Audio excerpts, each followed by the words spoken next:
नमस्कार मंडळी. तर हा झाडाचा कारभार मीच केला आहे बरं का. तर सकाळी सकाळी सर्व किचन आवरून नाश्ता वगैरे केला आणि नंतर श्रीषाचं आवरून तिला स्कूलला पाठवली आणि नंतर घरातलं पसारा आवरत बसले. तर घरातलीच बरीच कामं अशी शिल्लक होती. याच्यामध्ये एक्स्ट्रा काही नाही, हे माझं डेलीचंच रुटीन आहे. जेव्हा मी सासू सासऱ्यांसोबत राहायची तर तेव्हा मला वाटायचं केव्हा आम्ही दोघं राहायचो, मग आम्ही दोघांचं जेवण बनवायचं, दोघांचंच काम करायचं, दोघांचीच कपडे धुवायचे, सगळं असं छोटं छोटं सगळं थोडंसं. पण आता नो भाई नाही, हे सगळे खयाली पुलाव आहेत.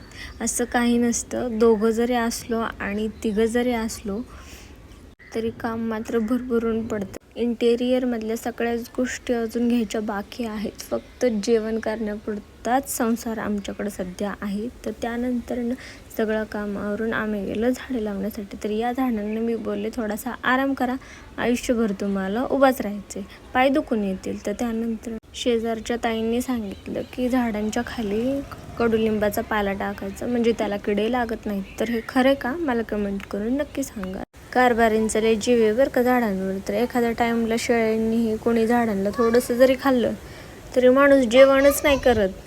नारळातलं गवत पण घेतलं काढून. तर त्यानंतर श्रीषा घरी आली. 2-3 दिवस गिझर इन्स्टॉलेशनवाल्याला बोलून फायनली तो आला, पण तो पण रॉंग टाईमला.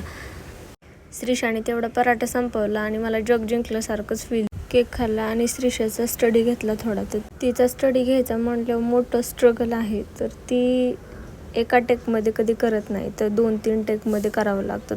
भाज्या नीट करायला बाई भेटेल का बरं. 2 दिवस लाईट नव्हती तर बोरला व्होल्टेजच नव्हतं. तर आम्ही रात्री 12:30 पाण्याची टँक भरून घेतली. तर नंतर खाली आलो तर कारभाऱ्यांना लागली भूक. तर रात्रीच्या 1:30 वाजता भेळ बनवून खाल्ली आणि झोपी गेलो.